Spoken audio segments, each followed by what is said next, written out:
हरे हरे कृष्णा। साल की सबसे बड़ी तीसरी एकादशी की आप लोगों को अनंत और अनंत शुभकामनाएं। अब आप लोगों को कहोगे दीदी साल की सबसे बड़ी तीसरी एकादशी। जी हाँ, पहली एकादशी जो सबसे बड़ी होती है उसको बोला जाता है निर्जला एकादशी। दूसरी एकादशी जो सबसे बड़ी होती है उसको बोला जाता है देव उठनी एकादशी। तीसरी एकादशी जो साल की बड़ी एकादशी में आती है उसको बोला जाता है देव शयनी एकादशी। नाम से ही पता चल रहा है, जिस एकादशी में देवता शयन करने चले जाते हैं उस एकादशी को देव शयनी एकादशी कहते हैं। और इसी एकादशी से प्रारंभ होता है चतुर्मास। अच्छा, चतुर्मास में ना वृंदावन वास करने की बहुत बड़ी महिमा है, बहुत बड़ी। तो चतुर्मास प्रारंभ हो जाता है और सभी मांगलिक कार्यों में रोक लग जाती है, ठीक है ना। और चतुर्मास में मांगलिक कार्यों में लोग रोक लगते हैं। लोग कहते हैं पूजा पाठ क्यों करें? भाई पूजा पाठ मांगलिक कार्यों में नहीं आता है। मांगलिक कार्य क्या होते हैं? मांगलिक कार्य होते हैं आपका जैसे कि मुंडन संस्कार आपका हो गया, विवाह संस्कार हो गया, जनेयू संस्कार हो गया, ये सब मांगलिक कार्य में हो गया। नया वाहन खरीदना हो गया। अब पूजा पाठ आता है आध्यात्मिक कार्य में। आपकी आध्यात्मिकता बढ़ती है, आध्यात्मिक उन्नति। इसलिए आपने देखा होगा कि इन जो चतुर्मास प्रारंभ होता है इसमें आपकी राधा अष्टमी, श्री कृष्ण जन्माष्टमी, ठीक है, दिवाली, ठीक है, और भी बहुत सारे, दशहरा, गोवर्धन पूजा, सभी चीजें इन्हीं 4 महीनों में आ जाती है। गणेश चीजें इन्हीं 4 महीनों में आ जाती है। और ये चतुर्मास ना बहुत इंपॉर्टेंट होता है। चतुर्मास के कुछ कुछ नियम भी होते हैं, उसके ऊपर मैं दूसरी वीडियो बनाऊंगी। लेकिन आज की वीडियो में मैं आप लोगों को बताने जा रही हूँ कि साल की जो बड़ी एकादशी है देव शयनी एकादशी कब है। अब बड़े सारे लोग पूछेंगे क्या हम देव शयनी एकादशी से अपने व्रत का प्रारंभ लोग पूछेंगे क्या हम देव शयनी एकादशी से अपने व्रत का प्रारंभ कर सकते हैं? जी हाँ, आप देव शयनी एकादशी से भी अपने व्रत का प्रारंभ कर सकते हो। वैसे तो मैं आपसे कहती हूँ निर्जला एकादशी से अपने नए व्रत का प्रारंभ कीजिए, या फिर देव उठनी एकादशी से अपने नए व्रत का प्रारंभ कीजिए, या फिर जब हमारी एकादशी मैया उत्पन्न हुई थी जिसको उत्पन्ना एकादशी बोलते हैं तब से आप अपने व्रत का प्रारंभ कर सकते हो। और अगर तब भी नहीं करना चाहते तो भैया हर एकादशी अपने आप में विशेष होती है। देव शयनी एकादशी भी अपने आप में विशेष है और साल की बड़ी एकादशी की श्रेणी में आते हैं। अब लोग कहते दीदी भगवान जब सोने के लिए जाते हैं तो क्या हमें अपने लड्डू गोपाल को भी सुलाना चाहिए? नहीं। बड़े सारे लोग क्या मतलब 0.00% कुछ लोग ये गलती करते हैं। मेरे कुछ सब्सक्राइबर हैं जो 4 महीने के लिए अपने लड्डू गोपाल ही सुला देते हैं।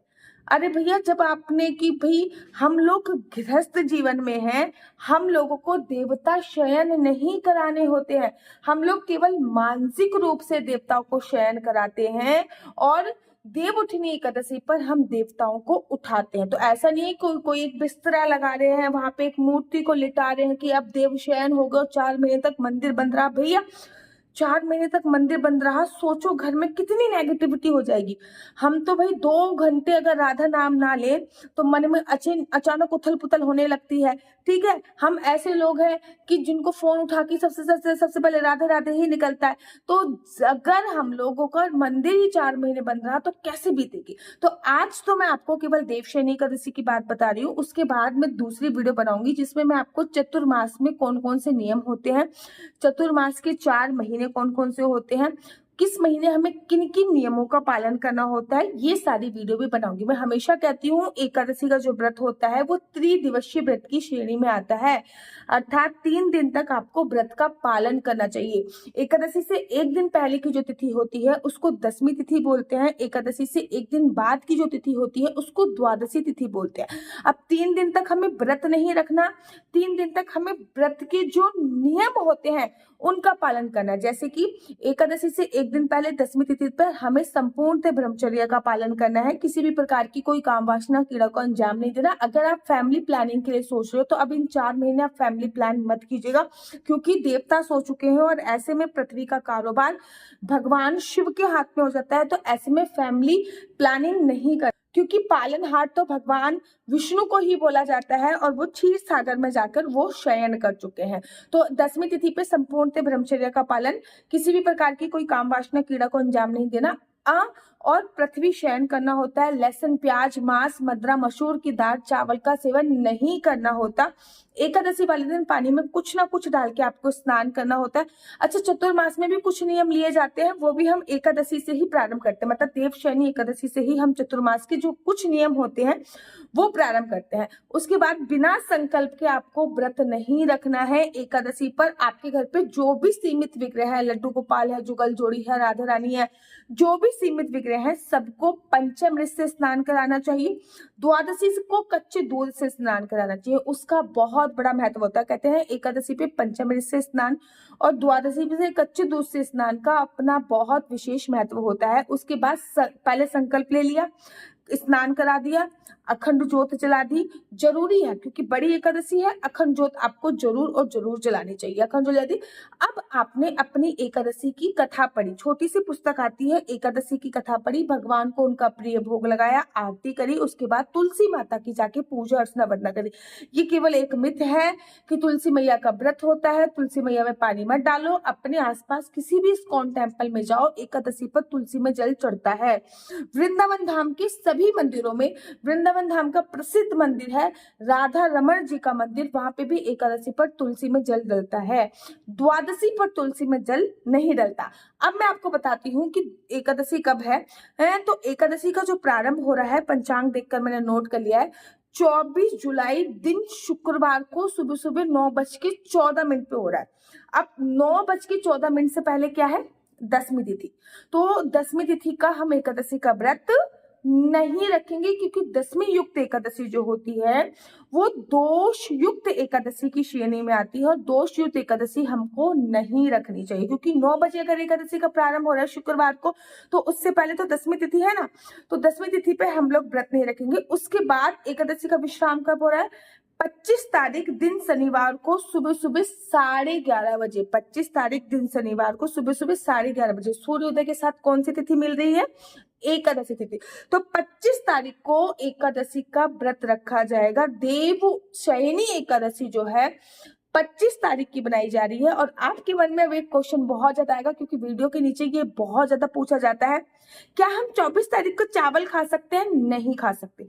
सुबह सुबह 9:30 बजे एकादशी प्रारंभ हो रही है, ऐसे में अगर आपने चावल खा लिया तो साक्षात एकादशी के दिन ही आप चावल खा लोगे, ठीक है ना। तो आपको 24 तारीख को भी चावल नहीं खानी, और 25 तारीख को तो आपका व्रत ही है, 25 तारीख को भी चावल का सेवन नहीं करना है। याद रखिए, बड़ी एकादशी है, अखंड ज्योत जरूर और जरूर जलाइएगा। बड़ी एकादशी है, बिल्कुल भी स्किप मत कीजिएगा। तुलसी जी की जितनी ज्यादा पूजा अर्चना वंदना कर सकते हैं जरूर कीजिएगा। नेक्स्ट वीडियो में ना मैं इसकी पूजा विधि भी लेके आऊंगी, क्योंकि देवशयनी एकादशी की पूजा विधि और एकादशियों से थोड़ी सी डिफरेंट होती है, क्योंकि इससे ही चतुर्मास प्रारंभ होता है। चतुर्मास में जैसे कि 4 महीने तक मैं पृथ्वी पर सोऊंगी, कोई ऐसा नियम लेता है। 4 महीने तक मैं ब्रह्मचर्य का पालन करूंगी, कोई ऐसा नियम लेता है। 4 महीने तक मैं चप्पल छोड़ूंगी, कोई ऐसा नियम लेता है। कोई चावल छोड़ने का, कुछ भी बट चतुर्मास में लोग बहुत सारे नियम लेते हैं, जो आपको इसी एकादशी के साथ ही लेने होते हैं। जब आप संकल्प लेते हो ना, तभी आपको चतुर्मास का भी संकल्प लेना होता है। वो दूसरी वीडियो उसी पे आधारित होगी। तो एकादशी 25 तारीख की बनाई जा रही है हर जगह, श्री राम वृंदावन में, खाटू श्याम में, इस्कॉन टेम्पल में, हर जगह एकादशी 25 तारीख की बनाई जा रही है। मेरा नंबर आपको नीचे स्क्रीन में दिख रहा होगा। मेरा नंबर है 4/9-20-25-65। I repeat again, 4/9-20-25-65। आपका बच्चा जॉब करेगा या बिजनेस करेगा? बिजनेस करेगा तो किस फील्ड में बिजनेस करेगा? जॉब करेगा तो किस सेक्टर में जॉब करेगा? क्या है आपके बच्चे का लकी नंबर? क्या है आपके बच्चे का लकी कलर? क्या कुंडली में राजयोग है या नहीं? कुंडली में संतान प्राप्ति का योग है या नहीं? विदेश जाने की कितने % संभावना है? शादीशुदा जिंदगी अच्छी नहीं चल रही है? क्या कर सकते हैं, क्या नहीं, ये सभी जानकारी आप में से कुंडली के माध्यम से प्राप्त कर सकते हैं। याद रखिए, कुंडली देखना बिल्कुल भी फ्री नहीं है। कुंडली देखने के थोड़े से चार्जेस हैं, और इस नंबर पे मुझसे किसी भी प्रकार से कोई भी क्वेश्चन आंसर पूछने के लिए फोन मत कीजिएगा, क्योंकि ये नंबर केवल और केवल कुंडली दिखाने के लिए दिया हुआ है। राधे राधे, हरे कृष्णा। तो यहाँ पे हम आप लोगों के लिए लेके आए हैं असली तुलसी माला। विभिन्न विभिन्न प्रकार की हमारे पास असली तुलसी माला है। 30 रुपए से प्रारंभ होकर हमारे पास 1100 रुपए तक की तुलसी माला है। जप माला है, गले में पहनने वाली तुलसी माला है, 1 राउंड की तुलसी माला है, 2 राउंड की तुलसी माला है, 10 साल तक चलने वाली तुलसी माला है, और डबल राउंड की तुलसी माला है, 3 राउंड की तुलसी माला है, गांठ वाली जपने वाली माला है, बिना गांठ की जपने वाली माला है, राधा नाम के लॉकेट वाली माला है और लैब सर्टिफिकेट द्वारा प्रमाणित तुलसी माला है, जिसमें हम आपको लैब का सर्टिफिकेट देंगे कि ये असली है या नकली है। बहुत सारी तुलसी मालाएं हम आपके लिए लेके आए हैं। न केवल हम आपके लिए तुलसी माला का कलेक्शन लेके आए हैं, अपितु लड्डू गोपाल की असली तुलसी माला जिस पे राधा नाम का लॉकेट है, लड्डू गोपाल के लिए वैजंती माला, लड्डू गोपाल के लिए चंदन माला भी हम लोगों के लिए लेके आए हैं। और लड्डू गोपाल की तीनों माला का सेट है, तुलसी माला, चंदन माला और वैजंती माला का सेट भी लेके आए हैं। साथ ही के साथ हम आपके लिए रुद्राक्ष के असली ब्रेसलेट, पानी में डालने वाला रुद्राक्ष, एक मुखी रुद्राक्ष से लेकर 14 मुखी रुद्राक्ष तक हमारे पास सारे लैब टेस्टेड रुद्राक्ष अवेलेबल हैं। आप हमसे ओरिजिनल रुद्राक्ष मंगा सकते हैं। ना केवल हमारे पास रुद्राक्ष अवेलेबल है, अपितु हमारे पास कानों में पहनने वाले राधा नाम के असली तुलसी के इयरिंग्स भी उपलब्ध हैं, जो कि अलग अलग डिजाइन, अलग अलग तरीके से आप लोगों को प्राप्त हो जाएंगे। ये राधा नाम के असली तुलसी के कानों के इयरिंग्स हैं और उसमें बहुत सारी वैरायटी हमारे पास उपलब्ध है। आप जल्दी से जो नीचे नंबर दिया गया है उस पर संपर्क करके अपनी चॉइस से कोई भी राधा नाम के इयरिंग्स अपने लिए ले सकते हैं। उनके प्राइस बहुत ही सस्ते हैं, 150 रुपये से फ्री हो 150 रुपये से स्टार्ट होकर मात्र 200 रुपये तक है। और यह है राधा रानी और भगवान श्री कृष्ण जी के चरण, जो आपको अपने मंदिर में जरूर और विभिन्न प्रकार की अलग अलग तुलसी मालाएं आप लोगों के लिए उपलब्ध है। 30 रुपये से प्रारंभ होकर 1300 रुपये तक की तुलसी मालाएं आप लोगों के लिए उपलब्ध है। हम आप लोगों के लिए लेके आए हैं श्रीधाम वृंदावन की रज, 8 प्रकार की रज इसमें उपलब्ध है। न केवल एक सेवा कुंज की, निधि कुंज की, ललिता कुंड की, राधा कुंड की, कृष्ण कुंड की, निधि वन की, यमुना जी की, 8 जगह की ब्रज रज इसमें आपको उपलब्ध हो जाएगी। ऑर्डर जल्दी से जल्दी नीचे दिए गए नंबर पर करिए, हमारे पास लिमिटेड स्टॉक है। राधे राधे है। अगर आपको मेरी वीडियो अच्छी लगती है तो आप अपना यूट्यूब चैनल हरि बोल को लाइक शेयर सब्सक्राइब करना बिल्कुल भी मत भूलिए। तब तक के लिए मुझे दीजिए इजाजत। राधे राधे, हरे कृष्णा, हरि बोल।